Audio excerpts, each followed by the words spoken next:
Tenth में respiration में क्या पढ़ा था? टेंथ पे आते हैं थोड़ा सा। रेस्पिरेशन कितने टाइप का होता है? 3। अच्छा, कौन कौन से 3 टाइप के? 2 होते हैं, कौन कौन से? दोनों में क्या सिमिलैरिटी है? सिमिलैरिटी, डिफरेंस नहीं पूछा है। एनर्जी बनती है और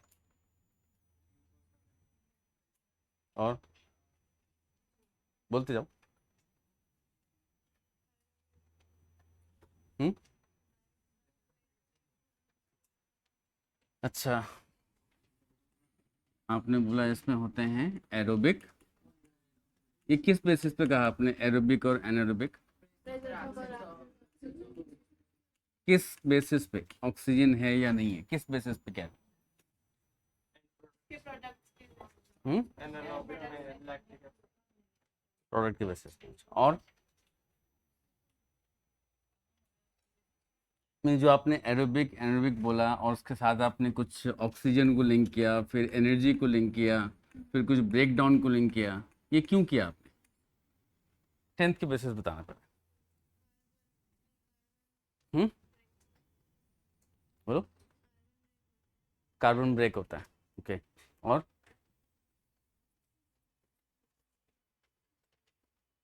ये आपने लिंक क्यों किया? एरोबिक एनारोबिक चलो ठीक है, वो क्यों लिंक किया? ऑक्सीजन कहाँ कहाँ पे है ऑक्सीजन? या एन एरोबिक में ऑक्सीजन कहाँ नहीं है? वो किसके लिए हो रहा है, ऑक्सीजन है कि नहीं है? पहले हम टेंथ की बात करते हैं, फिर बाद में ऊपर आएंगे।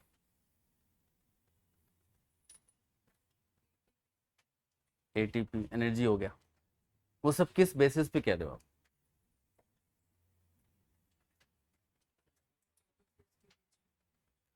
क्योंकि एक रेस्पिरेशन आपने ब्रीदिंग भी पढ़ा हुआ है, टेंथ में पढ़ा था वो, है ना, रेस्पिरेशन इन ह्यूमंस। तो वहाँ पे क्या हो जाता है? वहाँ पे तो एटीपी है नहीं कहीं, ना ही वहाँ कोई एनर्जी है। जब आप सांस लेते हो और छोड़ते हो, कौन सी एनर्जी आ रही है या बन रही है? एटीपी रिलीज हो रहा है ना यहाँ पे, ह्यूमंस में कहाँ हो रहा है रिलीज? जब ब्रीदिंग करते हैं तो कहाँ एनर्जी रिलीज होती है? तो कंज्यूम करती है एनर्जी। थोड़ा सा कंफ्यूज करना चाहिए ना आपको, आप निकलोगे तब। हाँ,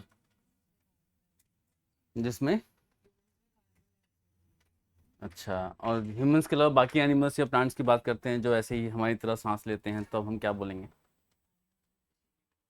हम्म, तो यहाँ तो एक कॉन्सेप्ट वर्क ही नहीं कर रहा है।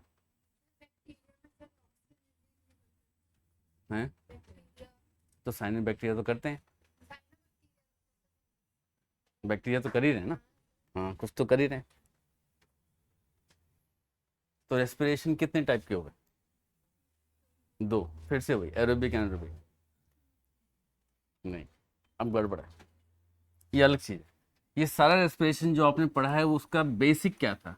किस बेसिस पे आपने यहाँ पे एरोबिक और एनारोबिक पढ़ा था टेंथ क्लास में? तो ठीक है, वो भी किस बेसिस पढ़ा था? कहाँ पे लोकेशन क्या पढ़ा था इसका?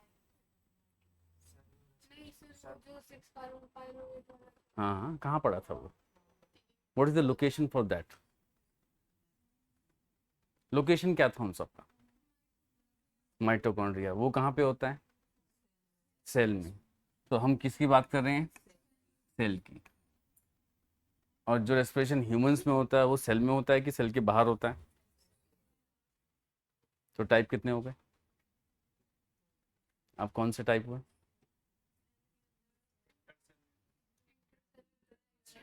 ये पहले क्यों नहीं बोला? टेंथ में तो यही पढ़ा था आपने, टेंथ में यही पढ़ा था जो अभी आप सही बता रहे हो। तुरंत जो बताया था वो रटा था, रटा हुआ था, मीन्स ये पार्ट रटा हुआ था, पूछा था फट से बाहर आ गया। ये सोचा ही नहीं उसमें क्या बोला है कि नहीं बोला है। रेस्पिरेशन 2 मेन टाइप का होता है। एक होता है एक्सटर्नल, एक्सटर्नल रेस्पिरेशन, ऐसे पढ़ेंगे, उसको हटा देंगे। टेंथ के बेसिस पे आपने यही पढ़ा। एक्सटर्नल और दूसरा पढ़ा था इंटरनल। ये दो मेन टाइप के रेस्पिरेशन होते हैं। एक्सटर्नल होता है सेल के बाहर। एक्सटर्नल रेस्पिरेशन को हम ब्रीदिंग भी कहते हैं। ब्रीदिंग, सांस लेना, ब्रीदिंग, ये हर एक ऑर्गेनिज्म की बात होती है, हर ऑर्गेनिज्म करते हैं। इंटरनल होता है विद इन सेल, जो सेल या टिश्यू में हो रहा, जो सेल और टिश्यू में होते हैं वो इंटरनल रेस्पिरेशन है। और जो सेल और टिश्यू के बाहर ऑर्गन या ऑर्गन सिस्टम में हो रहा है उसको एक्सटर्नल रेस्पिरेशन या सिंपल ब्रीदिंग कहते हैं। तो ये चैप्टर को हम ह्यूमन फिजियोलॉजी में पढ़ेंगे, अभी हम इसकी बात कर रहे हैं। तो अगर इस चैप्टर का नाम पड़ा हुआ है रेस्पिरेशन इन प्लांट, तो ये मत सोचना कि सिर्फ प्लांट्स में होता है, ये हर सेल में होता है। It is the property for every cell starting from bacteria to humans. Means पांचों किंगडम में जितने भी सेल्स हैं ये सब में होता है। प्लांट फिजियोलॉजी में रखा हुआ है बट इससे प्लांट्स की प्रॉपर्टी नहीं है, हर सेल की प्रॉपर्टी है, हर सेल में ये होता है। तो एक्सटर्नल हो गया ब्रीदिंग, इंटरनल हो गया सेल या टिश्यू रेस्पिरेशन। सिंपल फॉर्म में इनको हम सेल्यूलर रेस्पिरेशन कहते हैं। It is cellular respiration. अब इन दोनों में से सबसे ज्यादा इंपॉर्टेंट कौन सा है, सांस लेना या इंटरनल? ये भी टेंथ में पढ़ा था आपने, आपको रिलेट करके बताना है, समझाना है इसको। ये ज़्यादा ज़रूरी है कि ये ज़रूरी है कि दोनों इंटरडिपेंडेंट है? एक्सप्लेन करना है आपने इसको, टेंथ के बेसिस पे एक्सप्लेन करना है। 11th तो अभी छोड़ ही दो, 11th नहीं करेंगे, आज हम 10th की बात करेंगे।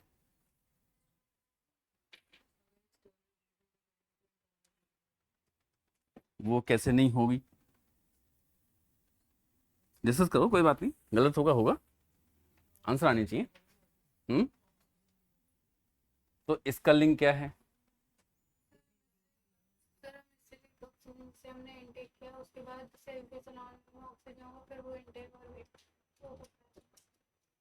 ब्रीदिंग से पहले सांस लेंगे तो ऑक्सीजन सेल में जाएगा, ठीक है?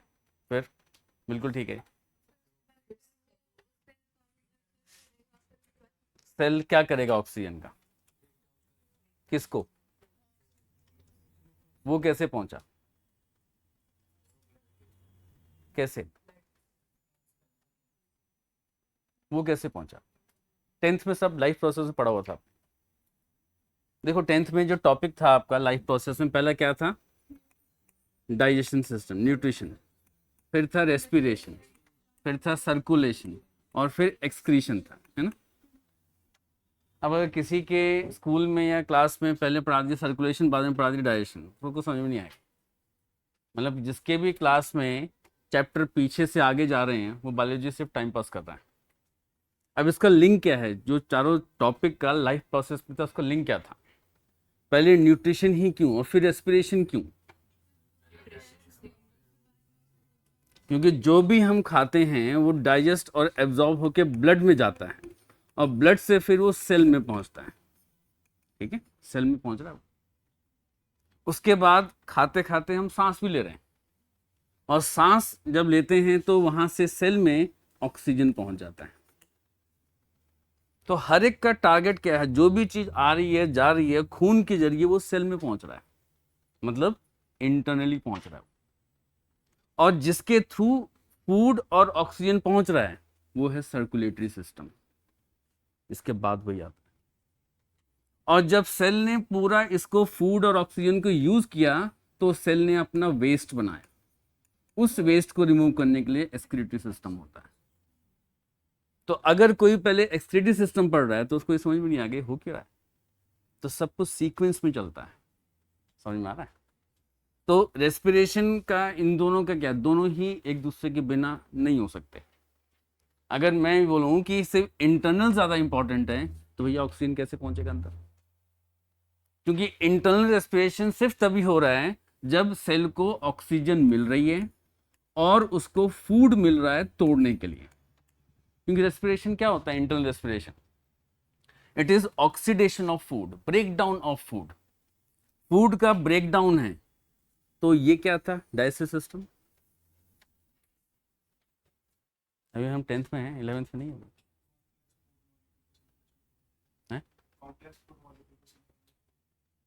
डिफरेंस क्या था, ये भी ब्रेक डाउन है, वो भी ब्रेक डाउन है।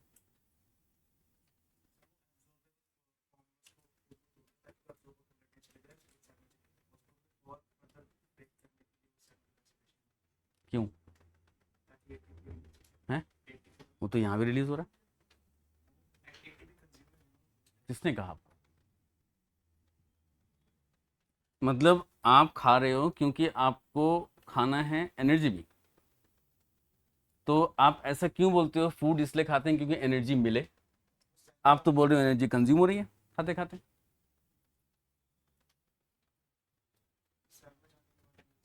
वो तो छोड़ो, हम इसकी बात कर रहे हैं पहले। कंज्यूम हो रही है मीन्स खाना खाएंगे और एनर्जी कंज्यूम होगी। कहाँ पड़ा है?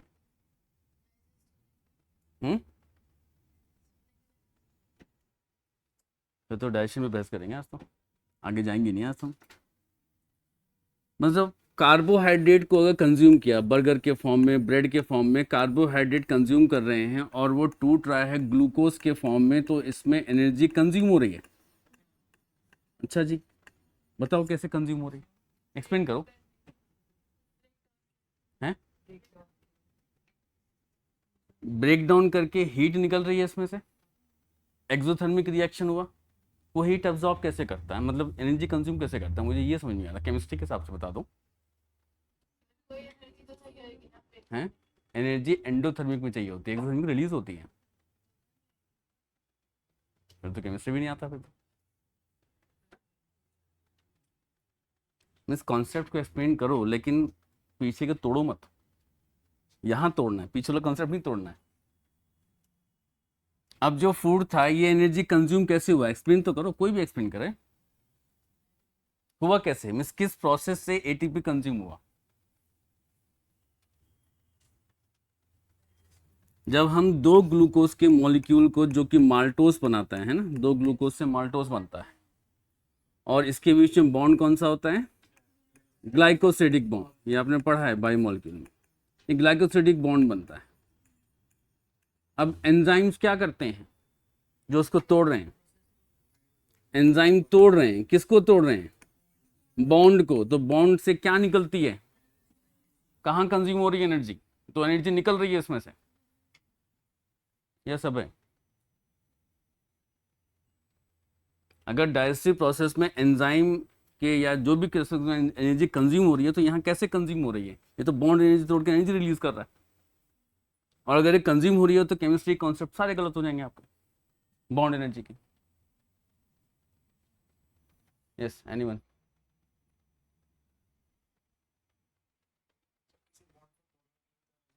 है, एंजाइम क्या करता है, फिर भूल रहे हो, एंजाइम एक्टिवेशन एनर्जी को लो करता है, तभी तो काम कर रहा है उसमें। जब वो एक्टिवेशन एनर्जी को लो कर रहा है तो उसने एनर्जी तो बचा ली, ट्रांजिशन स्टेट की एनर्जी बचा ली उसने, और बचा करके यहाँ फिर रिलीज कर दी। तो जब फूड खा के उसको तोड़ेंगे तो एनर्जी रिलीज होती है, कंज्यूम कहाँ हुई? लड़ो फिर से।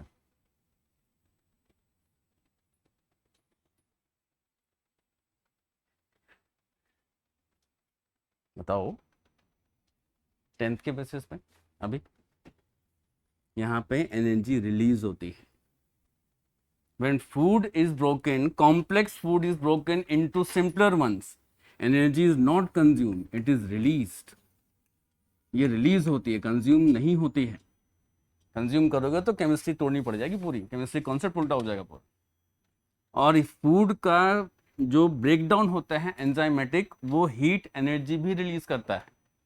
तो ये जो ब्रेकडाउन होता है ये एक्सोथर्मिक होता है। Exothermic always releases energy in the form of heat और एटीपी। ये एनर्जी रिलीज कर रहा है, बॉन्ड एनर्जी रिलीज करता है, ठीक है। अब रिलीज हो गया, ग्लूकोज बन गया। ये क्या है, कार्बोहाइड्रेट का सबसे छोटा कंटेंट होता है। मतलब जब कोई भी फूड हम नली के अंदर अपने एलिमेंट्री कैनाल में डालते हैं जब वो स्मॉलेस्ट पार्टिकल में टूट जाता है, मीन्स फर्दर उसके पास एंजाइम्स नहीं है जो उसको फर्दर तोड़ सकें, तभी उसको बोलते हैं स्मॉलेस्ट। मतलब ये स्मॉलेस्ट इस एंजाइम के एक्शन नहीं होने की वजह से ये स्मॉलेस्ट नहीं है। ग्लूकोज स्मॉलेस्ट होते हुए भी स्मॉलेस्ट नहीं है। क्यों? जब ये एब्जॉर्ब होगा सेल के अंदर में, ये फिर टूटेगा, क्योंकि इसको फर्दर तोड़ने के लिए एंजाइम सेल के अंदर है।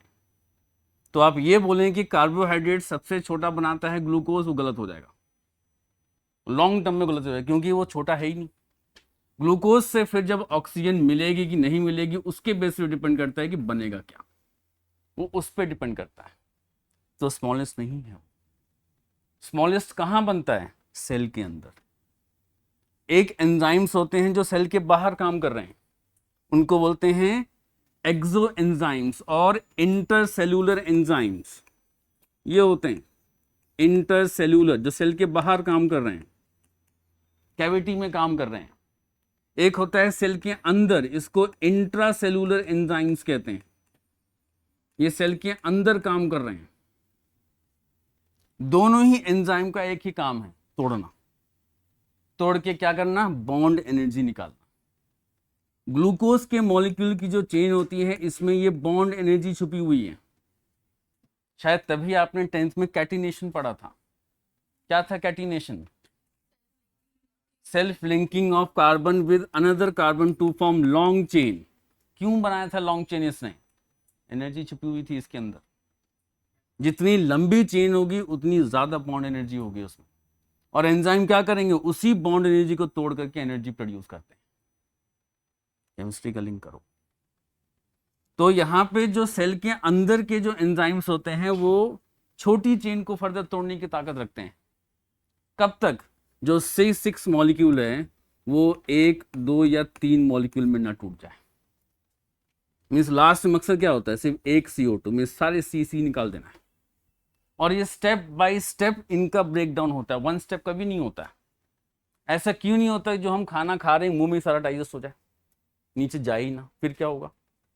मुंह में कार्बोहाइड्रेट डाइजेस्ट होता है ना, लेकिन फैट प्रोटीन्स पेट में या नीचे डाइजेस्ट होते हैं। अब सपोज करो क्वेश्चन आ जाता है ऐसी केस बेस्ड स्टडी या थिंकिंग बेस में कि फूड खाया और वो मुंह में सब डाइजेस्ट हो गया है, हर सेल तक। ये किसने कहा?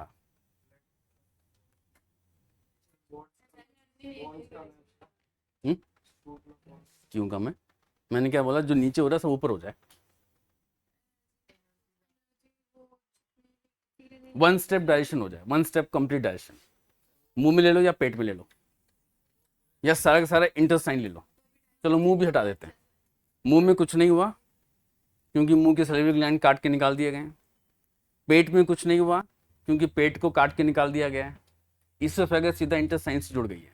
ऐसे केस होते हैं, पता है? उसको बोलते हैं गैस्ट्रेक्टोमी, पेट को काट के निकाल देना, क्योंकि उस इन्फेक्शन ज़्यादा हो गया उसमें। तो इसोफेगस को इंटेस्टाइन से जोड़ देते हैं सीधा। अब वहाँ पे कंप्लीट डाइजेशन होगा, तो क्या फ़ायदा नुकसान होगा? सोच समझ के बोलना, क्योंकि जो बोलोगे वहाँ से सवाल आ जाएगा। तो बार बार एनर्जी जैसे अभी अगर मल्टी स्टेप डाइजेशन होता है तो बार बार एनर्जी। लेकिन आपने 10th में पढ़ा था एब्जॉर्प्शन सिर्फ इंटेस्टाइन में होता है मेनली, ये पढ़ा था आपने। तो अगर नीचे डाइजेस्ट और एब्जॉर्ब हो रहा है तो अच्छा ही तो है, वो कहाँ खराब है? माउस में तो डाइजेशन ना के बराबर होता है, सिर्फ कुछ हद तक कार्बोहाइड्रेट्स का होता है। पेट में सिर्फ प्रोटीन का होता है कुछ हद तक, सारा भी नहीं होता, 30% होता है सिर्फ। 100 से 70 to 100% इंटेस्टाइन में होता है, वहीं पे तो हम बोल रहे हैं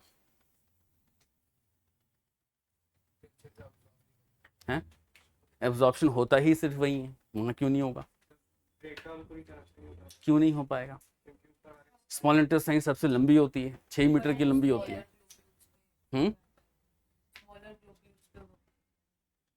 स्मॉलर मतलब स्मॉलर पार्टिकल्स ऑफ फूड को बोल करते हैं, बड़ी बाइट्स खा लेंगे तो फिर अच्छे से प्रॉब्लम। ऐसा तो नहीं है। ये पढ़ा था आपको क्या? माउथ से च्यू करते हैं तो वो स्मॉल ड्रॉपलेट्स में कन्वर्ट करते हैं ताकि वो अंदर लाइक पहले तो इससे पहले से ट्रैवल कर सके, फिर स्टमक में जब डाइजेशन होती है उसके बाद वो थोड़े से और टूट जाते हैं। छोटे बच्चे के दांत भी नहीं होते 5-6 महीने के बच्चे के, ना ही उसको कुछ बर्गर खिलाया जाता है, वो पूरा मिल्क डाइट पे होता है, उसके साथ तो ऐसा कुछ नहीं है। सर पर वो तो लिक्विड इनटेक करते हैं उसका। लिक्विड मान लो, जो फूड हम खाते हैं इंटेस्टाइन में किस फॉर्म में होता है वो, अगर इंटेस्टाइनल फूड स्मॉल इंटेस्टाइन में हम फूड को लेके देखें अंदर अल्ट्रासाउंड से, तो किस फॉर्म में दिखेगा पता है? पीले रंग का लिक्विड इंटेस्टाइन में होता है, पानी, बिल्कुल पीले रंग का लिक्विड इंटेस्टाइन में।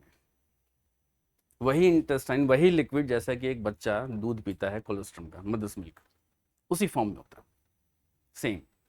लार्ज इंटेस्टाइन में आके सॉलिडिफिकेशन होता है क्योंकि वहाँ वाटर एब्जॉर्ब होता है। अभी मुझे तो फंसाना है हैं? ओवरऑल 1 स्टेप डायरेक्शन में एनर्जी रिलीज होगी, बट अदर स्टेप के मुकाबले कम हो। एब्जॉर्प्शन पूरा होगा, कोई इसमें नहीं है दिक्कत, लेकिन अंदर जो काम होगा वो कम होगा। जैसे अगर हम किसी भी नदी की बात करते हैं जो डैम बनाता है ना, ऊपर से लेते हैं जहाँ से बर्फीली चोटियों से निकल रही है, फिर वो नीचे आती है, यहाँ पे डैम बनता है, और नीचे आती है फिर डैम बनता है, फिर नीचे आती है डैम। मीन्स एक नदी के ऊपर 50-60 डैम होते हैं। क्यों होते हैं? पहले यहाँ पानी गिरेगा, अलग बिजली बनेगी, फिर यहाँ मल्टीपल स्टेप में large amount of electricity will be produce. इसी तरीके से जब फूड आता है माउथ में, कुछ डायरेक्शन हुआ, एनर्जी निकली, स्टमक में आया, डायरेक्शन हुआ, फिर एनर्जी निकली, इंटेस्टाइन में आया, फिर एनर्जी निकली, फिर वहाँ से वो सेल में गया, फिर एनर्जी निकली। मकसद यही है, मल्टीपल स्टेप ब्रेकडाउन में, चाहे वो सेल के बाहर हो या सेल के अंदर हो, एनर्जी ज़्यादा बनाना है। अगर एनर्जी ज़्यादा बनेगी तो सेल के बाकी एक्टिविटी जो हमारी बॉडी के हैं वो कोऑर्डिनेटेड वे से काम कर सकते हैं। समझ में आ रहा है? इस वजह से ऐसा होता है। तो अभी जो आपने आंसर दिए उसमें ध्यान रखना, जब फूड का ब्रेकडाउन होता है तो भी एनर्जी रिलीज होती है डाइजेस्टिव सिस्टम में, और जब वो digested and absorb food cell में जाते हैं तो भी एनर्जी रिलीज होती है। एनर्जी हर स्टेप में रिलीज हो रही है। समझ में आ रहा है? चलते हैं आगे। अब 10th का पार्ट में आगे चलते हैं। रेस्पिरेशन, यही रेस्पिरेशन सेम, या तो ये अब ऑक्सीजन की प्रेजेंस में होगा क्योंकि ऑक्सीजन ट्रांसपोर्ट हो रहा है, या वो उसकी एब्सेंस में हो। अब ये हम किस बेसिस बात कर रहे हैं? यहाँ ब्रीदिंग की बात हो रही है कि सेल की बात हो रही है? ब्रीदिंग कैसे? और ब्रीदिंग का लिंक आपने क्यों बोला सडनली, या सेल का लिंक क्यों बोला? इन दोनों में प्लेस करने के लिए कंडीशन क्या होती है कि वो ऑक्सीजन ब्रीदिंग के बेसिस पे जा रहा है कि सेल में टूटने के बेसिस पे जा रहा है? व्हाट हैपेंस टू बैक्टीरिया जो सीधा एक सेल में ऑक्सीजन ले रहा है?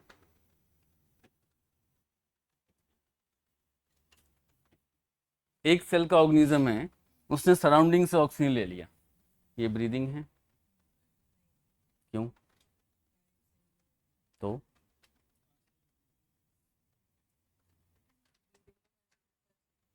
कर सकते हैं मतलब ब्रीदिंग को क्लियर नहीं है अभी। ब्रीदिंग टॉपिक अब कंफ्यूज हो रहा है, उसको हम कैसे लिंक करेंगे? तो इसी ब्रीदिंग में आते हैं। ब्रीदिंग का मतलब समझाओ, जिसका ब्लड नहीं है उसके वजह से समझाना है। ह्यूमंस को लेके मत चलो, ओवरऑल ब्रीदिंग क्या है हर ऑर्गेनिज्म के हिसाब से। अगर हम प्लांट्स की बात करते हैं, प्लांट फिजियोलॉजी पढ़ रहे हैं, प्लांट की बेसिस से ब्रीदिंग क्या है? एयर में से एक्सचेंज ऑफ गैस तो सभी के लिए है, प्लांट की बेसिस पे कैसे वो अलग है, क्योंकि चैप्टर का नाम ही रेस्पिरेशन प्लांट्स है। कैसे और कहाँ पे, किस ऑर्गन, किस सेल में? O2 उसका बायप्रोडक्ट। प्लांट के 3 पार्ट है ना, root, stem and leaf, 3 part. तीनों पार्ट में रेस्पिरेशन होगा कि नहीं होगा? पहली चीज ब्रीदिंग, मतलब रेस्पिरेशन ब्रीदिंग अब अलग कर रहे हो। जो तीनों में photosynthesis करेंगे तीनों में ऑक्सीजन जाएगी कैसे? वो सिर्फ ग्रीन पार्ट में होता है, फोटोसिंथेसिस सिर्फ ग्रीन पार्ट में होता है जो लीफ है या लीफ जैसा है। स्टेम स्टोमेटा के थ्रू आ जाएगा, लीफ में, स्टेम लीफ में, स्टेम और रूट में। उसमें तो वाटर एंड मिनरल्स होते हैं। ह्यूमंस को तो काफी आसान है बताना, सांस लिया खून के जरिए सेल में, यहाँ पे। जो प्लांट्स एनाटॉमी को थोड़ा बहुत सोचना पड़ेगा तो आंसर आएगा, नहीं तो आंसर बता ही नहीं पाओगे। जो स्टेम से फोटोसिंथेसिस करते हैं उनके पास में जो नहीं करते हैं उनका नहीं। लीव्स में सबके थ्रू, लीव्स में कैसे होगा? स्टोमेटा बंद हो गया तो एनारोबिक रेस्पिरेशन।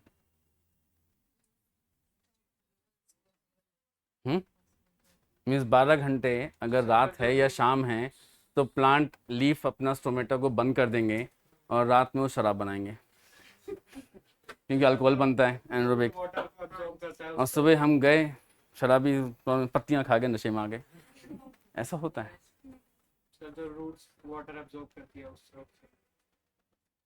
ये आपका ख्याल है कि बता रहे हो? हाँ, वापस आते हैं इसमें। रूट में कैसे ये ब्रीदिंग करेंगे, कैसे होती है?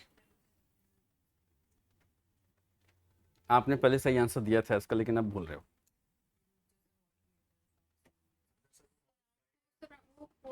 सिंपल रूट, मॉडिफाई कुछ नहीं है। और ग्रीन नॉर्मल प्लांट जिसमें रूट स्टेम लीफ होती है, नॉन ग्रीन ऊपर ग्रीन होता है, उसके हिसाब से बात कर रहे हैं। कंडीशन मत डालो।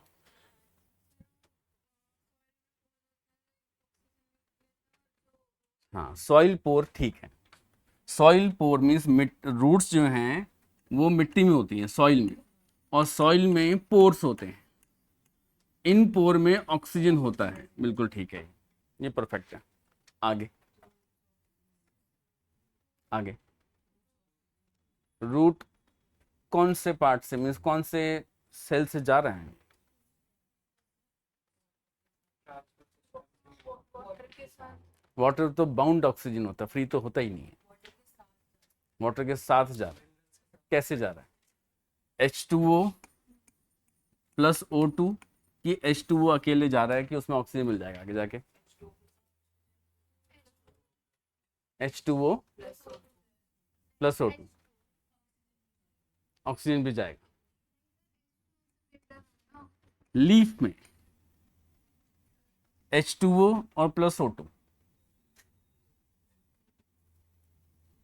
क्योंकि ऑक्सीजन में आप कंफ्यूज कर रहे हो वाटर में जो है वो कि वाटर के अलावा है, वो वाटर के अलावा हर जगह से। अभी फोटोसिंथेसिस पढ़ा है जिसमें आपने फोटोलाइसिस भी पढ़ा था। फोटोलाइसिस क्या था वो? देखो पीछे के चैप्टर रिवाइज हो जाएंगे। क्या था वो? लाइट की प्रेजेंस में पानी का breakdown to release proton, electrons and oxygen. वो ऑक्सीजन ऐसे आ रहा है कि कोई और सोर्स से भी आ रहा है?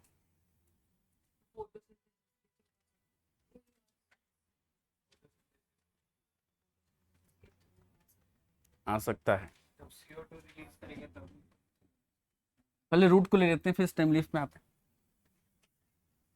रूट में रूट हेयर्स थे, है ना? रूट हेयर्स ये वाले ऐसे। तो इन रूट हेयर जो है ये सॉइल में थे, सॉइल में पोर थे, वहां से उन्होंने ऑक्सीजन भी लिया एयर के फॉर्म में और वाटर भी आ रहा है। इसमें स्टिक हो जाऊं कि सिर्फ वाटर लूं? जानवी अगेंस्ट में जा रही है। ओनली H2O, ऑक्सीजन नहीं चाहिए, अंदर में अपने आप मिल जाएगा। कैसे निकलेगा रूट में? वहां तो लाइट ही नहीं है। रूट में लाइट कहाँ पड़ती है? मिट्टी के नीचे। ये सही है, ऑक्सीजन भी आ रहा है, वाटर भी आ रहा है, बट वो तो इसी सेल में रह गया ना। नीचे कॉर्टिकल सेल्स हैं, यहाँ पे कैसे जा रहा है? फिर एंडोडर्मिस है, स्क्रीन काइमेटस, फिर पेरिसाइकिल है, कैसे जा रहा है हैं? दोनों कैसे करेंगे बता दो, तरीका तो होगा ना कोई। मेट्रो में जा रहे हैं, बाईपास बना रहे हैं, रोड में जा रहे हैं, कैसे कर रहे हैं ये? तीसरे पंगा मत डाल, दो तो बता नहीं पा रहा, मिनरल डालेंगे नहीं बता पाएगा।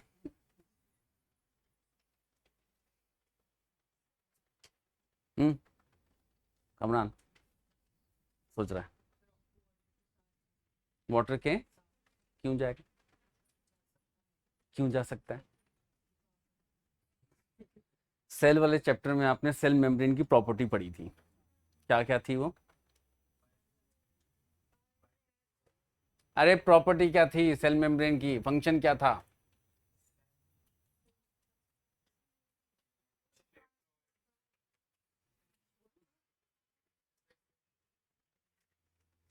देख के बता दो, बुक देखो, इसी बहाने पढ़ लोगे फिर से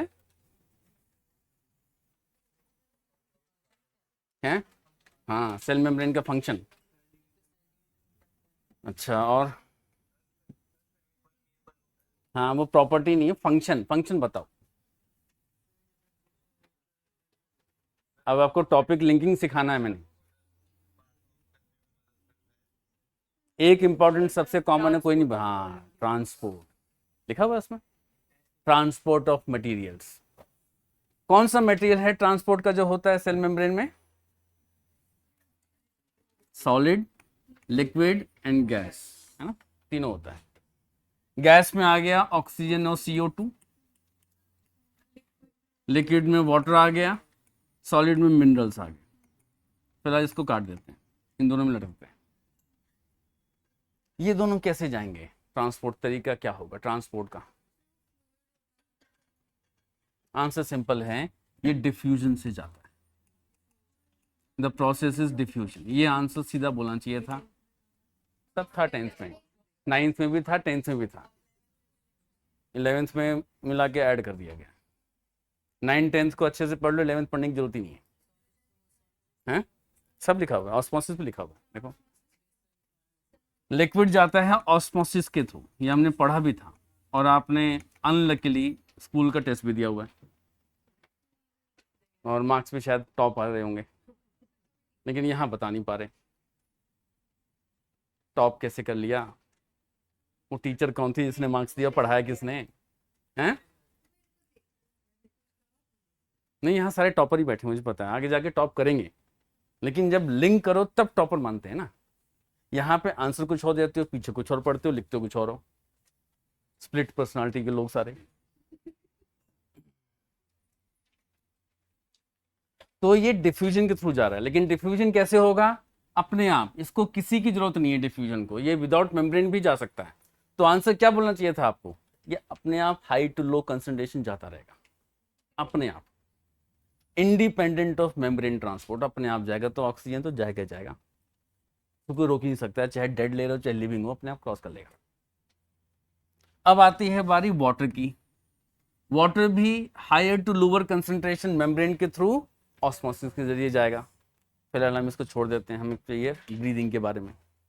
तो अगर रूट्स सॉइल से ऑक्सीजन ले रहे हैं, ये रूट की ब्रीदिंग होती है, this is called as breathing by roots. वो ऑक्सीजन ले रहा है।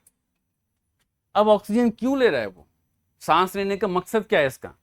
जब वो ऑक्सीजन इस पेरेन्काइमेटस सेल में आएगा तो ये ग्लूकोज को तोड़ेगा और अपना फूड बनाएगा, एनर्जी बनाएगा। यहाँ पे फोटोसिंथेसिस नहीं, ब्रेक डाउन, ऑक्सीडेशन करेगा। यहाँ ग्लूकोज यहाँ पहुंचा हुआ है, ऑक्सीजन चाहिए, टूट जाएगा।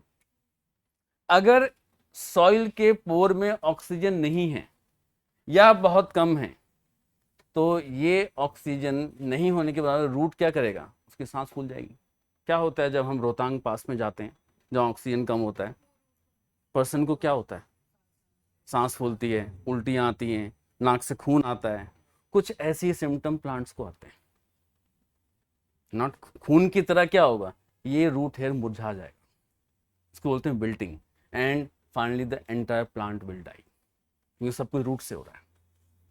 तो रेस्पिरेशन प्लांट का लिंक ह्यूमन के साथ लिंक कर लो, जो वही यहाँ पे आ गया। अगर ऑक्सीजन कम होती है तो उस कंडीशन को सेल के लिए हाइपोक्सिया कहते हैं। और ये अक्सर हमें प्लांट में कब देखने को मिलता है? जब प्लांट जो कि खेत में है या कहीं भी जमीन पे है, जब उसमें पानी भर गया, पूरा पानी पानी हो जाता है, बाढ़ आ जाती है, पानी भर जाता है, क्लाउड बस्ट हो जाता है, तो सारे पौधे गिर जाते हैं। क्यों गिर गए? रूट्स में ताकत ही नहीं बची, वो बेचारा सांस नहीं ले पा रहा है। और जो भी सेल या ऑर्गेनिज्म सांस नहीं लेता उसको क्या बोलते हैं? Functionally dead. तो प्लांट मर जाते हैं इसमें। डेड होने के बाद भी ऑक्सीजन जाएगा, लेकिन एंजाइमेटिक एक्शन नहीं होगा उसका। ऑक्सीजन वो वहीं रहेगा, फूल जाएगा वो। जब कोई भी बॉडी, चाहे प्लांट ले लो, चाहे एनिमल्स ले लो, चाहे ह्यूमन ले लो, पानी में गिरती है तो फूल के ऊपर आ जाती है ना, ऑक्सीजन तो लाता है उसको। सर पर वो पहले सिंक इसलिए करती हैं क्योंकि स्टार्टिंग में उसमें अंदर के सेल्स लिविंग है, बाहर मर चुका है। एक होता है क्लिनिकली डेड जो डॉक्टर घोषित करते हैं, और दूसरा होता है फंक्शनली डेड। ऐसा बोला जाता है ना कि मरने के बाद हम आंखें दान करके जाएंगे, होता है ना। इसका मतलब क्या है? डॉक्टर ने क्लिनिकली उस शरीर को मरा हुआ घोषित कर दिया है, लेकिन ऑर्गन्स काम कर रहे हैं। मरने के 6 से 8 घंटे के बाद भी आंखें काम करती हैं। मतलब आँख बहुत सारे काम करते हैं। किडनी निकाल सकते हैं कुछ टाइम के अंदर में, निकाल करके उसको प्रिजर्व कर सकते हैं, दूसरे और को लगा सकें। तो ऐसे यहाँ पे भी होता है। ह्यूमंस को प्लांट से अलग मत समझो, सब एक जैसे हैं, अलग अलग तरीके से रिस्पॉन्स दे रहे हैं, लेकिन रिस्पॉन्स सबका एक जैसा होता है। ठीक है, तो रूट्स का क्लियर हो गया। अब रूट्स में देखो, अंदर के सेल्स जो हैं, रूट के अंदर की लेयर्स जो होती हैं, कौन सी? एंडोडर्मिस। और जो वेस्कुलर टिश्यूज हैं वो डेड होते हैं, उनको तो ऑक्सीजन की जरूरत ही नहीं। तो रूट्स में जो सेल्स होते हैं वहां पे ऑक्सीजन की नीड प्लांट्स की ना के बराबर होती है। कौन सी लेयर्स में? एपिडर्मिस और कॉर्टेक्स, ये काफी है। इनको ऑक्सीजन मिल गई, ये सब ठीक हो जाएंगे। और यही ऑक्सीजन नहीं मिली, प्लांट मर जाएगा, क्योंकि नीचे सब कुछ ऊपर जा रहा है। तो इसका जिंदा रहना बहुत जरूरी होता है। समझ में आ रहा है? जो बैम्बू हम लोग कई बार घर में लगाते हैं, उसको हम कांच की बोतल में पानी भर के डाल देते हैं, वो तो मरता नहीं है, वो तो ग्रो करता है। इसका आंसर जब भी मिले मुझे बता देना। बैम्बू होता है उसकी जो नोट मतलब नोट होती है तो उसको कट करते हैं तो फिर वो डेड नहीं होता। वो तो ग्रो हो जाता है, हम उसकी बात नहीं कर रहे हैं। वो तो ऊपर से ग्रो हो, काटोगे फिर से ग्रो हो जाएगा वो, जैसे रोज ग्रो करता है। हम रूट्स की बात कर रहे हैं। रूट्स, बैम्बू के जो नीचे वाला पार्ट होता है, जिसको हमने कांच की बोतल में रखा हुआ है और उसमें पानी भरा हुआ है, और बैम्बू की शूट्स को नीचे तक डाल दिया है, ऊपर पत्तियां ग्रो कर रही हैं, लेकिन ये पानी से भरा हुआ है तो मर नहीं रहा, वो मर जाते हैं प्लांट बड़े बड़े।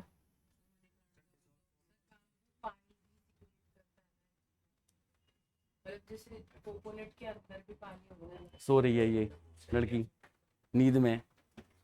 बैम्बू, मनी प्लांट सब ऐसे पानी में ग्रो हो सकते हैं। पानी के ऊपर वाले हिस्से से एब्जॉर्ब करता होगा।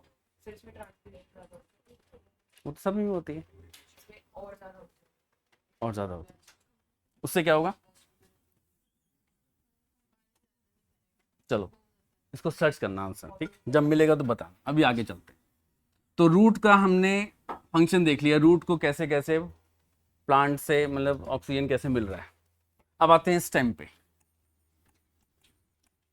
अब कहानी आपको फिर सोचना है, गलत हो तो चलेगा। रूट्स में हमने देखा कि ऑक्सीजन या air higher to lower concentration से अंदर आ रही है, ठीक है। रूट के बाद स्टेम की लेयर आती है। तो इसको ऑक्सीजन, स्टेम की जो लेयर्स हैं, जो अंदर सेल्स इसके भी जिंदा हैं, एपिडर्मिस, कॉर्टेक्स वाले, इनको कैसे ऑक्सीजन मिलेगा?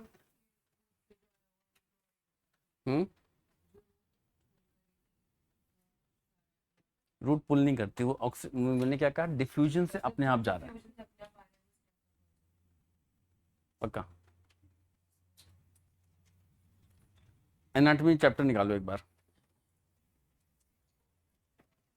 देख के आपको आंसर देना है।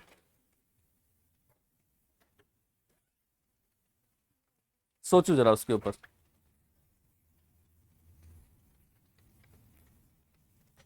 पेज नंबर 74 एनसीईआरटी का।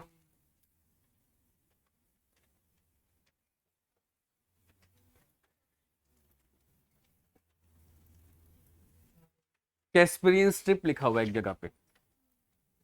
उसकी ऊपर लाइन टेंजेंशियल से लेकर के पेरिसाइल तक सेंटेंस पढ़ो एक बार,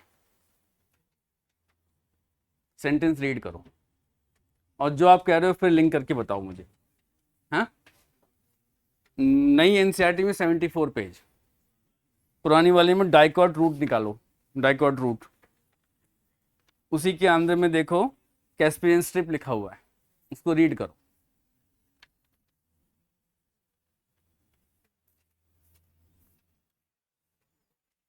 और ये साथ में आपका डाइकॉट रूट का डायग्राम दिया हुआ है, ये रूट हेयर्स हैं। अब यहाँ से आपको ऑक्सीजन का सोचना है, जहाँ पे एंडोडर्मिस लिखा हुआ है वो इम्परमिएबल लेयर है, मतलब पास नहीं कर पा रहा है ना। और उसके अंदर क्या है देखो, पैसे के पास जाइलम, जाइलम डेड सेल्स होते हैं, वेसल्स डेड होते हैं, तो यहाँ तो ऑक्सीजन का मतलब ही नहीं है कोई। मतलब सर जब नीचे रूट में ऑक्सीजन आता है वो ऊपर ट्रांसपोर्ट नहीं होती वो सीधी बात है, ऑक्सीजन ट्रांसपोर्ट हो ही नहीं सकती, रूट से ऊपर स्टेम की तरफ ऑक्सीजन नहीं जा सकती, ये फैक्ट है, यहाँ से मिल रहा है, लिखा हुआ मिल रहा है हमको। तो अब स्टेम को कैसे मिलेगा? अच्छा, ऊपर से नीचे आ जाएगा। चलो पहले लीफ ले लेते हैं, स्टेम को भैया साइड हो जाओ थोड़ा सा, आपकी कोई जरूरत नहीं है, अभी पसंद नहीं कर रहे आपको। लीफ पे आ जाते हैं। लीफ के कौन से सेल को ऑक्सीजन की जरूरत है?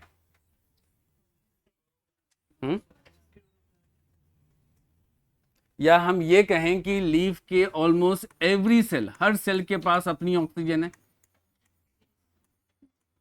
क्योंकि वो फोटोसिंथेसिस कर रहा है, पानी को तोड़ रहा है, तो ऑक्सीजन वहां रिलीज हो रही है, वो तो खुद ही सफिशिएंट है।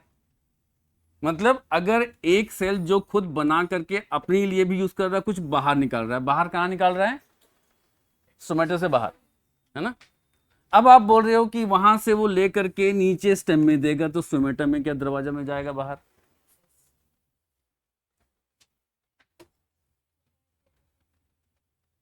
अभी आप थोड़ी देर में बोलोगे लीफ से ही पॉसिबल नहीं है, वेट करो, मैं आंसर दे रहा हूं, आप बोलोगे अभी।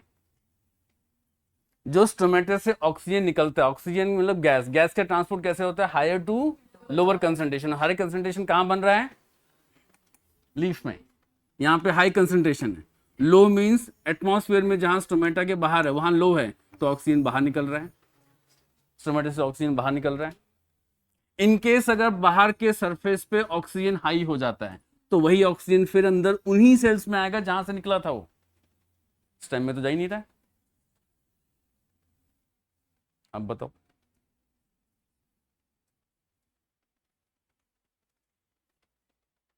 देख रहे हो मैथ्स की तरह सोचना पड़ रहा है इसमें, रटने वाला कुछ नहीं है इसमें, समझना पड़ेगा पूरा एक एक चीज आपको। बट आप इंटरेक्शन अच्छा कर रहे हो, ये अच्छी बात है। हैं? स्टोमेटा कहाँ पे होता है? लीफ में क्यों होगा? क्या कारण है स्टोमेटा लीफ में होता है? हैं? तो स्टेम कहाँ होता है? वो हवा में नहीं होता है? पेटियोल किसमें? पेटियोल दिखा, कहाँ लिखा है? उसका मीनिंग समझा फिर मुझे। वेरी गुड, चलो अच्छा, ऐसे डाउट्स निकल रहे हैं भी, देखो।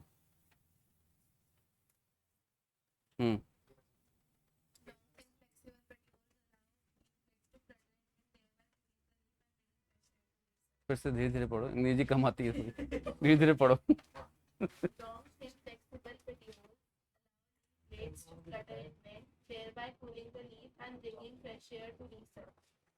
Bringing fresh air to each leaf surface, leaf surface. अब देखो फर्स्ट सेंटेंस का मीनिंग जानते हैं, चलो पढ़ के खुद बताओ मीनिंग अंग्रेजी में हिंदी में क्या होती है। फर्स्ट सेंटेंस को एक्सप्लेन करो खुद ही अभी। लॉन्ग फ्लेक्सिबल का मतलब क्या है? लीफ बेस है, वहां से ये पेटियोल निकला है, ये पेटियोल क्या कर रहा है? पूरे लैमिना को, लीफ सरफेस को ऊपर नीचे हेल्प कर रहा है, क्योंकि ये लंबा है तो ऊपर नीचे करेगा स्प्रिंग की तरह। तो उसका ऊपर नीचे करने से क्या फायदा होता है उसको? ऊपर नीचे करने से बैठा क्यों है, पूछ ले। वो तो ऊपर नीचे ऐसे से कर, ऐसे ऐसे, फ्रेश एयर आएगी ज्यादा। कमाल, कुछ भी।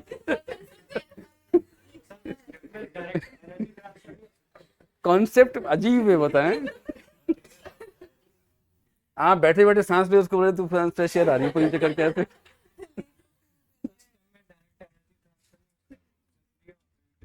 तू एक नया कंसेप्ट ले आता उठा करके, इन पुराने तो निपटने पहले। साक्षी ने बोला हैं। हम्म हम्म वो है ना उसमें, 3 इडियट्स में। अरे कहना क्या चाहते हो, कहना क्या चाहते हो तो बताओ। हाँ, नेक्स्ट मीनिंग, फ्लटरिंग मीन्स ऊपर नीचे। इससे कूलिंग कैसे हो रहा है? कपड़े सूख रहे हैं तो कपड़े सूख जाते हैं, पत्ती गीली है कपड़ा सूख जाएगा तो ये भी सूख गया, यही। जब बारिश नहीं हुई, सूखा ही, गीला ही नहीं हो तो सूखेगा क्या इसमें?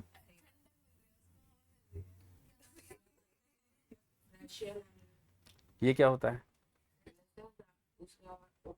कंसंट्रेशन में चेंज कर, ऑक्सीजन रिलीज हुई है तो आसपास तो ऑक्सीजन। इस सेंटेंस का डीप मीनिंग है कूलिंग लीफ सरफेस। हाँ, ये लिखा है ना, कूलिंग लीफ सरफेस। इसका लिंक ट्रांसपिरेशन के साथ में, इसके साथ नहीं है। जब ट्रांसपिरेशन पुल होता है, वाटर नीचे से ऊपर बाहर आता है वो कोहेशन एडेशन करते हुए, तो इसमें हीटअप हो जाता है। और जब पेटियोल उसको फ्लेक्सिबल करके ऊपर नीचे करता है तो उसको ठंडा लगता है। तो ये ट्रांसपिरेशन का इफेक्ट है, इसका अपना कोई रोल नहीं है उसमें। समझ में आ रहा? आगे लीफ में, लीफ वाले जो ऑक्सीजन है वो यहाँ पेटियोल से, देखो स्टेम का मतलब क्या है, यहाँ पे ऑक्सीजन जैसे मर्जी आ रही है या बन रही है, वहां से वो पेटियोल में जाएगी, फिर वहां से वो नीचे किसी स्टेम के पार्ट में जाएगी। और ये देगा क्यों? अगर ये दे देगा तो इसके पास क्या बचेगा, क्योंकि ये जो एक्स्ट्रा बच रहा है वो बाहर निकल रहा है, जिसको हम सांस ले रहे हैं। खुद के लिए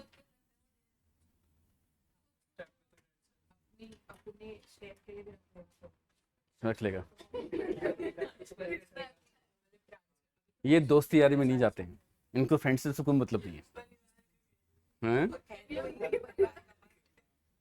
परिवार का तो हिस्सा कोई नहीं है, बिल्कुल नहीं है परिवार का हिस्सा, सब अलग है, साथ में चिपके हुए नहीं है। जुड़े हुए भी नहीं है। जो green part of the plant है, जो हरे वाले हैं, वो एक साथ होंगे, पीले वाले क्यों साथ में होंगे हरे के? वो तो फीचर ही अलग है उसका।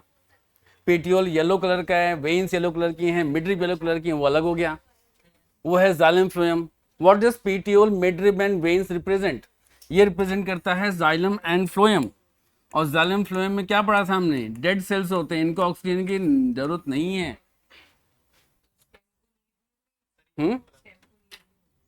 मैंने क्या कहा था? थोड़ी देर में बोलोगे, थोड़ी देर में बोलोगे कि यहाँ से नहीं जा रहा है। जब रूट से ऊपर नहीं जा रहा है जाइलम के ऊपर, तो यहाँ से जाइलम के नीचे कैसे जाएगा वो?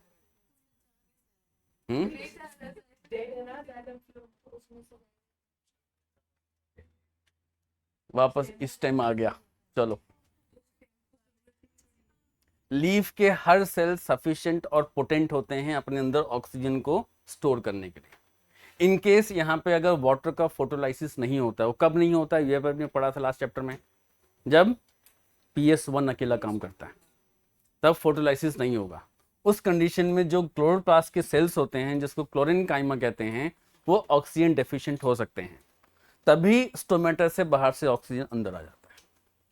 किसके लिए आ रहा है? उन सेल्स के लिए जो लीफ के हैं, स्टेम के लिए नहीं जा रहा। ना ही रूट स्टेम में भेज रहा ऑक्सीजन, ना लीफ स्टेम में भेज रहा, तो स्टेम के पास कैसे आएगा? अच्छा, जिसने सबको सपोर्ट दे रखा है उसको जरूरत ही नहीं है, हैं? किससे फ्लोएम जाले में? आदि मानव जब उनके पास कपड़े नहीं थे तो क्या फ्लोएम जालम पहनते थे वो? ऐसे ऐसे चलेंगे? कपड़े तो गोल होते थे। मतलब आदि मानव की धज्जियां उड़ा दी, पत्ते पहनते थे। और एनिमल हाइड, स्किन की हाइड, उसका क्या होगा? मीन्स पत्ते पहन के बकरी साथ में चलेंगे। केले के पत्ते लगा लिए, चल बकरी तू भी साथ साथ चल, खा भी लेना, दूध भी दे देना। गजब के बच्चे हैं। तो दुखी हो रही है आत्मा उनकी जो बैठी है ऊपर 25,000 साल पहले। स्टेम।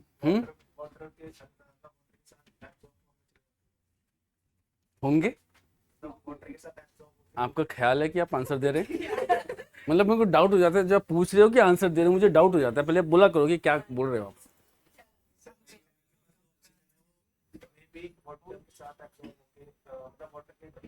फिर से बोलिए जरा, फिर से बोल रहे। फ्रूट से वाटर मतलब एब्जॉर्ब होता है। हाँ, तो हो सकता है कि वाटर के अंदर एब्जॉर्ब फॉर्म में जो ऑक्सीजन है वो डिसॉल्व होकर फ्रूट के साथ चले जाए। ऑक्सीजन डिजोल्व हो गया। प्रॉपर्टी बता कैसे होगा? ऑक्सीजन अगर डिसॉल्व होगा मतलब बाउंड हो गया। बाउंड ऑक्सीजन कैसे मिल सकती है? वो तो फ्री ऑक्सीजन मिलेगी ना उसको। Free oxygen bound means travel करता है आगे फ्री होने के लिए। जो खुद ही बंधा हुआ आगे कैसे जाएगा?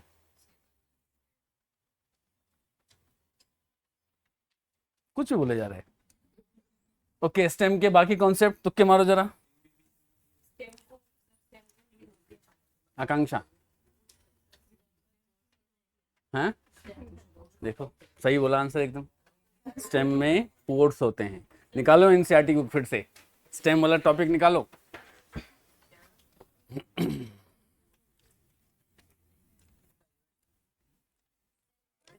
आगे पढ़ रहे हैं, पीछे भूलते जा रहे हैं सारा।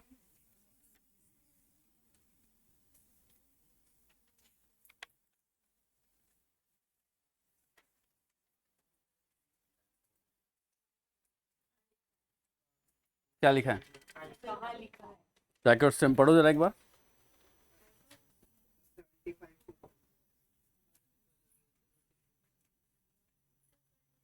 It may be a trichome and a few stomata. पढ़ो आगे। There are arranged in multiple पूरा पढ़ो, मिलेगा एक जगह, एक वर्ड मिलेगा आपको। पढ़ो पढ़ो। इस पैराग्राफ में एक आंसर मिलेगा, देखते हैं कौन देख के बताता है। ये वाले में, इसमें बताओ। Cortical layers below hypodermis consist of rounded thin walled parenchymatous cells with conspicuous मतलब क्लियर दिखने वाला इंटरसेलुलर स्पेसेस होते हैं।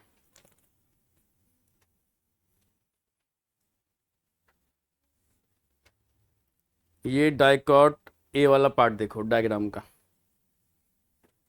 ये पार्ट पेरिसाइकिल है, ये ऑरेंज कलर का, उसके ऊपर देखना है पेरेन्काइमा जहां लिखा हुआ है। ये लूज सेल्स हैं, बीच में गैप होता है। ये गैप आगे जाके ओपन हो जाते हैं, इन्हीं को लेंटी सेल्स कहते हैं। They are lenti sales.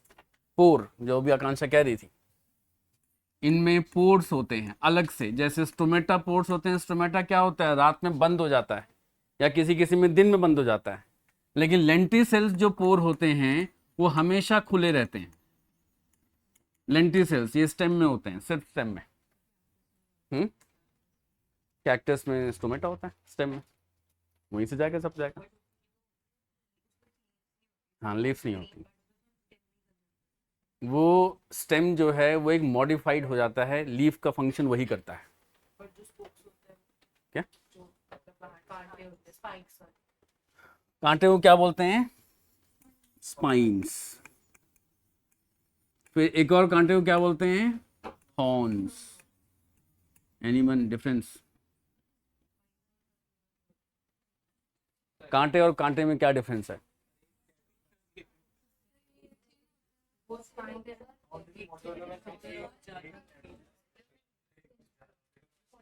Okay, spines पतले और लंबे होते हैं, जैसे कि कैक्टस में आप देख रहे हो, और थॉर्न्स मोटे और छोटे होते हैं। रोज में देखते हैं। ये कोई आंसर नहीं। अच्छा लगा लेकिन आंसर नहीं है। थॉर्न्स डेड होते हैं और वो लिविंग होते हैं, तभी चुबाते हैं। चुभेगा तो लिविंग, वो भी जागेगा, दोनों ही डेड होते हैं। स्पाइंस जो है वो लीफ से बनता है, ये स्टेम का पार्ट होता है, ये मेन डिफरेंस है। स्टेम का मॉडिफिकेशन थॉर्न है, लीफ का मॉडिफिकेशन स्पाइंस होते हैं, और कोई डिफरेंस नहीं, बाकी सब सेम होता है। ये लंबे छोटे मोटे डेड सब होते हैं। तो जब लीफ रिड्यूस हो जाती है साइज में इतनी छोटी कि वो काम ही नहीं करती है, तो वो लीफ का फंक्शन स्टेम ले लेता है, जो कि कैक्टस में देखने को मिलता है, और ये लीफ सिकुड़ करके स्पाइंस में कन्वर्ट हो जाती है। लीफ का हरा पार्ट किसने ले लिया? स्टेम ने, जैसे कैक्टस में मिलता है। ठीक है, इस प्रॉपर्टी के प्लांट को हम बोलते हैं फाइलोक्लेड। फाइलोक्लेड, क्लेड होता है स्टेम, फाइलो लीफ, लीफ जो स्टेम है वो लीफ का फंक्शन कर रहा है। फाइलोक्लेड कैक्टस में होता है, ये बॉटनिकल प्रॉपर्टी है कैक्टस की। Stem performing the function of phyllo leaf, phylloclade होता है। क्यों? लीफ जो है स्पाइंस में कन्वर्ट हो गया है। आपने पूछा था, मैंने पूरा आंसर दे दिया। और जो थॉर्न्स होते हैं, ये स्टेम का ऐसा एक्सटेंशन होता है, स्टेम का कुछ एक्सटेंशन होता है। पहले ये सॉफ्ट होते हैं, फिर बाद में हार्ड होकर के ये थॉर्न बन जाते हैं। तो स्टेम का मॉडिफिकेशन थॉर्न होता है। ये नॉन ग्रीन ही रहते हैं स्टार्टिंग से लेके एंड तक, ये नॉन ग्रीन रहते हैं, लेकिन ग्रीन वाले पार्ट से बने हैं, जो उसे उड़ जाता है। जहां पे लगे हैं वहां से पता चल जाएगा। स्टेम में लगा है थॉर्न, लीफ में लगा है तो स्पाइंस। रोज, कैक्टस और रोज दोनों ही आप सबने देखा है। दोनों के कांटों को ध्यान से ऑब्जर्व करना, फिर मुझे स्क्रीनशॉट या कैसे भी देख के मुझे बताना, फिर हम डिस्कस करेंगे। क्योंकि मैं बता दूंगा तो आपको हाँ हाँ करके निकल जाओगे, प्रैक्टिकल खुद करना है। और देखना ध्यान से, पतले और मोटे दोनों में से कोई भी हो सकता है, दोनों ही डेड होते हैं। ओरिजिन में आपको क्लियर कट आंसर आ जाएगा। वो जहां लगे हैं ना, किस तरीके से लगे हैं वो आप देखोगे, आपको आंसर आ जाएगा। पता चल गया रूट में कैसे ऑक्सीजन जा रहा है, एक एक चीज। स्टेम में कैसे जा रहा है, थ्रू लेंटिसेल्स। ठीक है, लेंटिसेल्स कहां पे होते हैं, किस टाइप के स्टेम में? जो नॉन ग्रीन होते हैं, वेरी इंपॉर्टेंट। जो नॉन ग्रीन स्टेम होता है वहां पे पोर होते हैं, जिनको लेंटिसेल्स कहते हैं। वहां से वो डायरेक्टली एक्सचेंज ऑफ गैसेस करते हैं। और ऐसे स्टेम जो कि ग्रीन होते हैं, दे फंक्शन लाइक लीफ, मींस टोमेटा के थ्रू जाता है। मीन्स वो स्टेम ग्रीन, कैक्टस में क्या है, जैसे लीफ है वैसा ये है। तो ग्रीन वाला पार्ट लीफ की तरह हो गया, नॉन ग्रीन लेंटिसेल्स हो गए। रूट में कैसे हो गया, रूट हेयर से डायरेक्टली ऑक्सीजन जा रहा है। तीनों पार्ट क्लियर हो गया। प्लांट्स में कैसे जाता है, हमेशा 24 आवर्स, 24 घंटे खुले रहते हैं। ठीक है, प्लांट कंट्रोल नहीं, अपने आप एक्सचेंज, क्योंकि ये कैसे जाता है, हायर टू लोअर कंसंट्रेशन। अब देखो, जो लोग आईसीयू में लेते हैं, आईसीयू में लेटे हुए हैं, वो अपने आप सांस नहीं ले पा रहे हैं, तो मशीन लगी हुई है। मशीन क्या करिए, प्रेशर से ऑक्सीजन डाल रही है, क्योंकि खुद ले ही नहीं पा रहे। तो सर ये वही ऑक्सीजन देते हैं जब लीफ पे। इंसान की बात कर रहे हैं, प्लांट में नहीं देते, मशीन है, स्टेम में अपने आप जाता है। अब स्टेम में कितनी नीड होती है ऑक्सीजन की? अच्छा, ये पूछ रहे थे। स्टेम का एनाटॉमी देखो क्या क्या आ रहा है। एपिडर्मिस है, हाइपोडर्मिस है, लिविंग सेल, कॉर्टिकल सेल्स हैं, लिविंग होते हैं, एंडोडर्मिस लिविंग है, उसके अंदर सारे डेड। तो यहां पे अपने आप हायर टू लोअर कंसंट्रेशन पहुंच जाएगा। कहां से? लेंटिसेल्स। लेंटिल सेल से सीधा पहुंच गया है। कैम्बियम और पेथ आगे डेड हो जाते हैं। तो आप देख रहे हो कि ये सब कहाँ पे जा रहे हैं। अभी हमने तीनों पढ़ा, stem, root, stem and leaf. एक चीज कॉमन निकली है डिस्कशन में, जहां पे भी ऑक्सीजन जा रहा है वो सेल कैसे हैं, लिविंग। मतलब डेड सेल में कोई फायदा ही नहीं है। तो लिविंग और डेड का यहाँ लिंक क्या है, चाहे रूट हो, स्टेम हो या लीफ हो। जो लिविंग सेल्स होते हैं उन सेल के साइटोप्लाज्म में एंजाइम्स काम कर रहे हैं और एंजाइम्स के थ्रू ही बॉन्ड एनर्जी टूटेगी। तो इसलिए लिविंग सेल्स बहुत कम होते हैं, नीड ही बहुत कम है। कोई भी पार्ट हो प्लांट का, नीड इतनी कम होती है कि वहां अपने आप पहुंच ही जाता है। वो ह्यूमंस की तरह एक कंटिन्यूटी नेटवर्क में नहीं है। क्योंकि नेटवर्क में नहीं है इसलिए उनका एक सिस्टम बना हुआ है, इसके थ्रू जा रहे हैं। प्लांट्स के जितने भी कॉम्प्लेक्स प्लांट ही क्यों ना हो, जो बड़े से बड़ा, उनका या तो सेल्स होगा या वो टिश्यू होगा। किसी भी प्लांट में ऑर्गन्स नहीं होते। प्लांट का शुरुआत और एंड सेलुलर टिश्यू पे ही हो जाती है। तो टिश्यू में सेल्स का ग्रुप है, वहां पे आराम से मिल जाता है। कहाँ पे, लिविंग सेल्स में आराम से ले जाते हैं, है ना। और सबका अलग अलग ट्रांसपोर्ट सिस्टम है। ह्यूमंस में क्या है, हम नाक से लेंगे अपने आप पूरा पहुंच जाएगा, क्योंकि हमारा इंटरकनेक्शन है। यहाँ पे किसी का कोई इंटरकनेक्शन नहीं।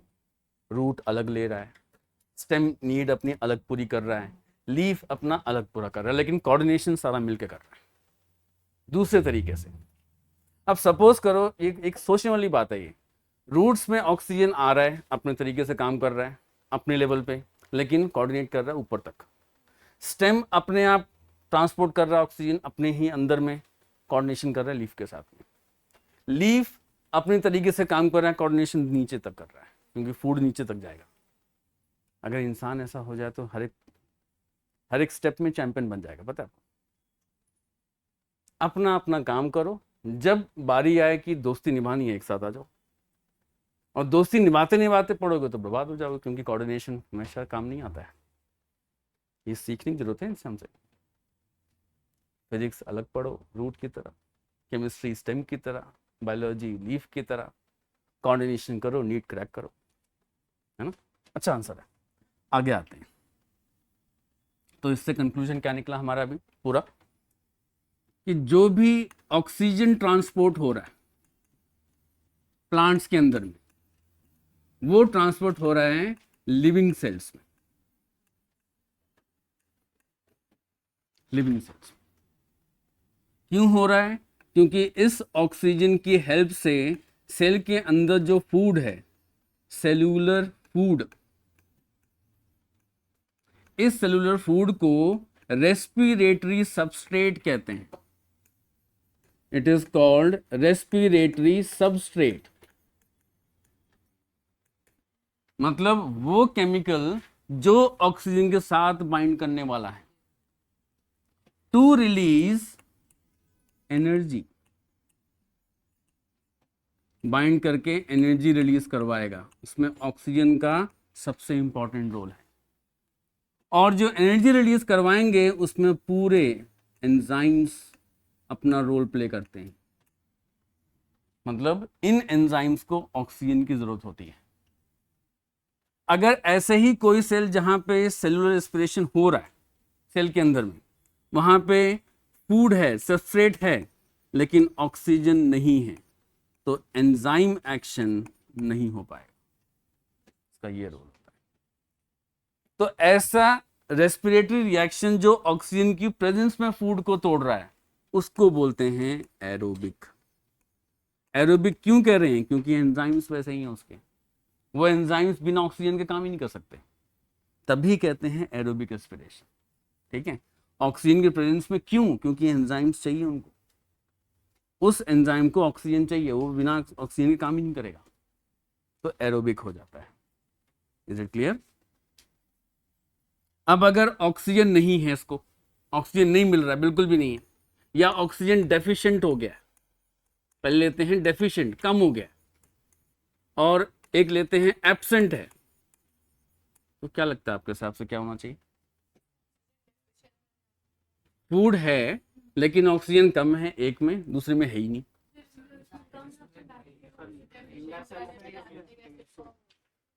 फिर रट्टा मार रहे हो।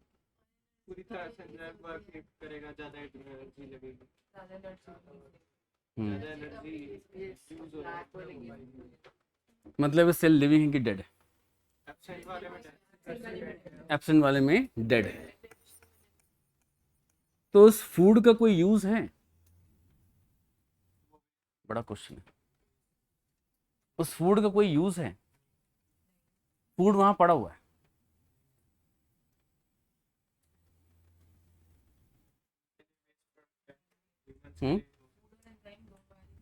हाँ, ऑक्सीजन।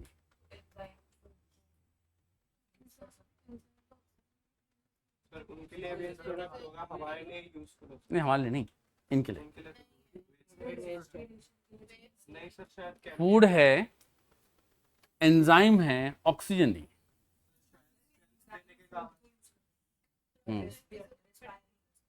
नहीं कर सकता। फिर हम बात करें सीधा, एक सेल है स्क्लेरेनकाइमा की। स्क्लेरेनकाइमा डेड सेल होता है प्लांट में, है ना, ये कोई काम नहीं करता है, लिविंग सेल नहीं है, डेड है। तो यहाँ पे अगर ये ऐसा हो रहा है तो क्या करेंगे इसके साथ? सर उसका डिपोजिशन होएगा और फिर वो स्ट्रेंथ देने के काम आएगा, या तो वुड फॉर्मेशन। कोई और ले लेगा, छीन लेगा। Partial oxidation deficient. एब्सेंट में कैसे? नहीं होगा। डेफिशिएंट में क्या होगा? ऑक्सीजन कम है। वो क्यों? मतलब वही एंजाइम ऑक्सीजन कम में काम करेगा, कम काम करेगा क्योंकि कम है, और नहीं है तो बिल्कुल नहीं करेगा। चलो बायोमोल निकालो। चलो अच्छा हुआ, चिपक गया। निकालो बायोमोल। थोड़ा लिंकिंग करेंगे। हाँ,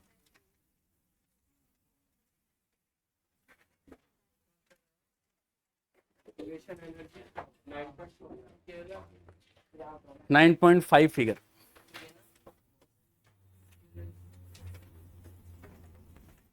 concentration of substrate on enzyme activity,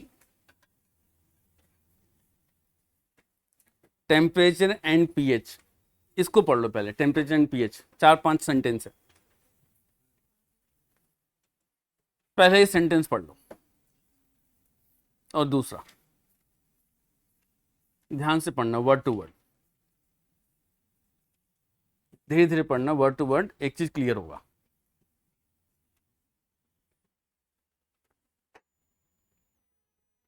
क्योंकि ये टॉपिक यहाँ पे यूज होने वाला है इस चैप्टर में भी। Enzyme generally function in a narrow range of temperature and pH. ये गैस के लिए भी होता है, सबके लिए एक ही रूल है।